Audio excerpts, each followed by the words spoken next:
Roll for Crit is made possible thanks to the support of viewers like you and our patrons on our Patreon page. You can become a patron for just $1 a month at patreon.com/rollforcrit.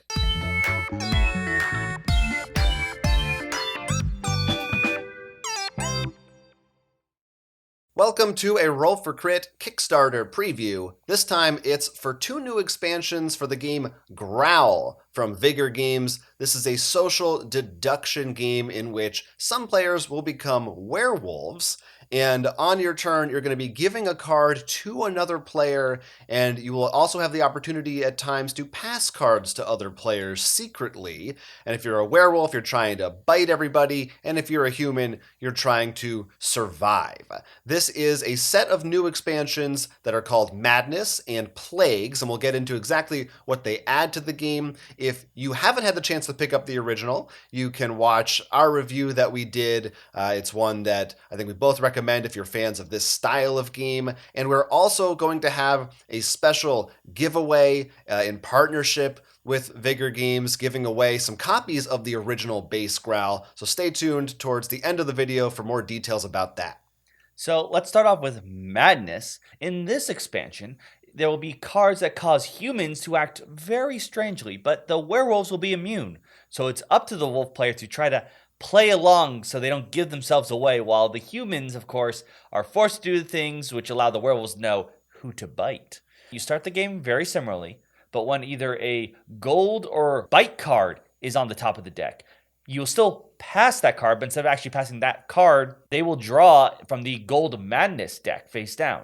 Now, these cards from the Madness decks for bites and gold are very interesting because they say something like, whenever a person says bite on some of them, while the other ones will say something like, pretend to swat a fly or stare at someone menacingly. And if you get one bite card and one gold card, you put the two together and you have to do what that says. So as the game progresses and people get more bites and gold, and the humans are going to start acting weird, maybe twitching or slapping in the air or saying weird things. And of course, the werewolves, they're technically immune, they might try to play along. Those tainted cards can make people really start to seem a little nutty. Sometimes you might have one that's just annoying to trigger for yourself, so you might be trying to pass it on just so you don't have to do that anymore. There's also a rule that you only do it once per turn, so fortunately you don't have to keep on the lookout every single second for someone doing the trigger that's going to cause you to say or do something strange, but it will probably still be coming up frequently depending on how common a thing it is. So the other expansion coming along with this set is Plagues. And in this one there is a new type of token. It's called a heresy token. At the start of the game, every player is going to get 3 of these that they're going to be able to look at secretly for themselves, and then on your turn, you can choose to give one of these out to another player of your choice. You're probably going to want to give them to someone who you suspect is not on your team. That's because there are brand new knight cards in this one, and when those knights are revealed, everyone will flip whichever tokens they have been given. It's not the ones you started with, but the ones another player gave to you. And on the other side of that token, there's going to be a number. It could be +1, +2. It could even be -1 or -2. And whoever has the most heresy points becomes a heretic. And there's all new knight cards as well as some new spell cards that will have different effects depending on what that means. You might become a whole new faction altogether that's trying to win the game, or you might be punished or rewarded in some other way for being the heretic. So it's an extra thing that you can do on your turn, and maybe another little way for you to see what players are thinking, who they're aligning with, and what their goals are as the game progresses. And just like the other GROWL expansions, these are both ones that you can put in together, or you could just do one. It's up to you how you decide to mix these all in, and how, I think depending on how familiar you are with the game, you probably just want to do one of these at a time. Depends on the size of your group too. Things might get a little crazy. One of the other things I liked about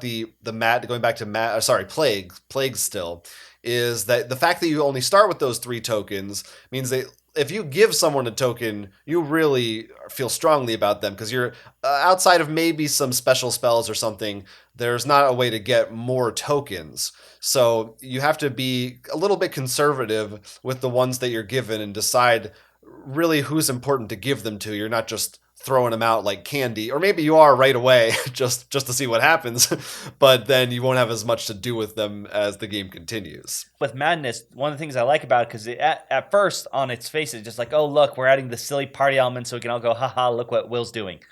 But like I said, you start realizing, oh wait, okay, Will keeps doing that, so he's probably human.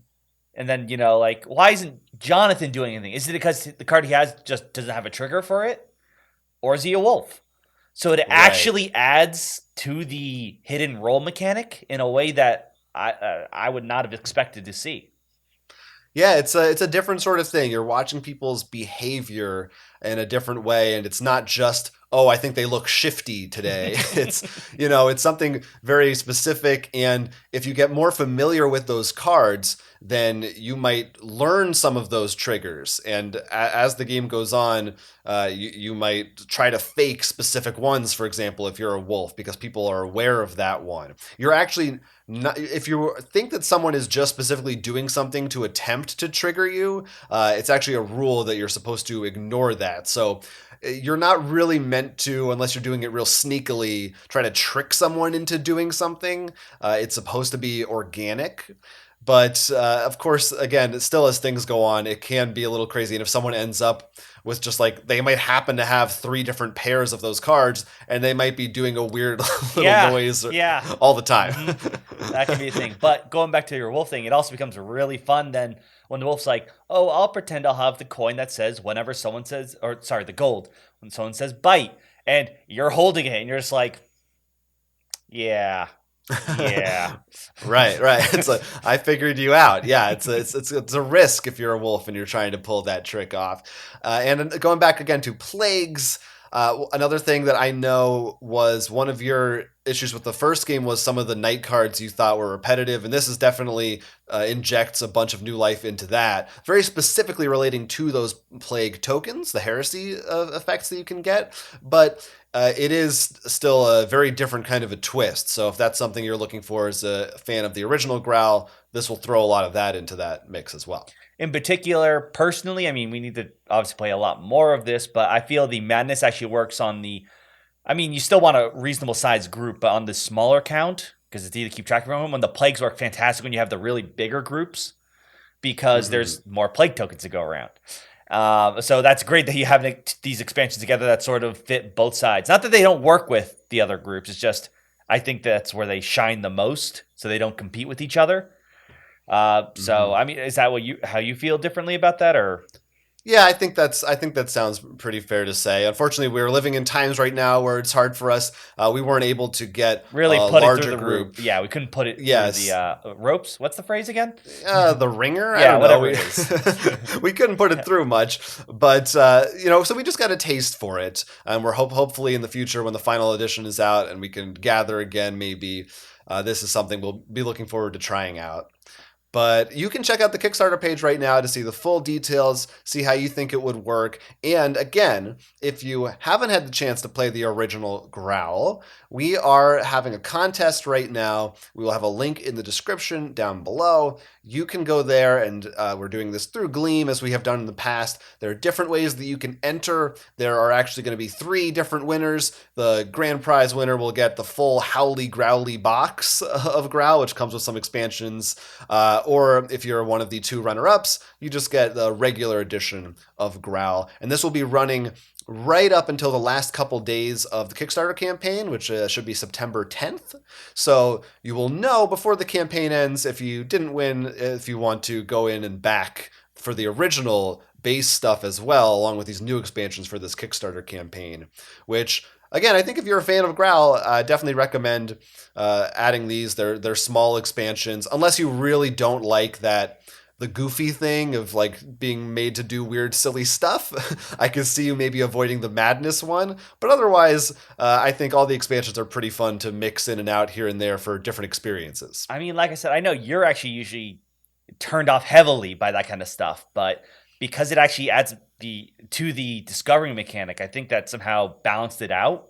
So it doesn't just feel like, oh, ha, ha, ha kind of things. It's not just silliness for silliness' sake. Right. There's a little something extra to it. And of course, if you haven't played GROWL, I mean, this is the time to enter that contest and get it. I mean, did it make your end of the year game list? I think it did. It was in my top 10 that year. Yeah. So, really love it. It's got the seal of approval from Roll for Crit. There you go. So let us know in the comments what you think. If these expansions are catching your eye right now, if you're a GROWL player from back in the original release. And check out the description for links to the campaign and that giveaway once again. I'm Jonathan. I'm Will. And this was a Roll for Crit preview. Oh boy. We want you to like and subscribe, and if you have the chance, take a look at our Patreon. Stay tuned to our channel for tons more tabletop gaming content. You don't want to miss it.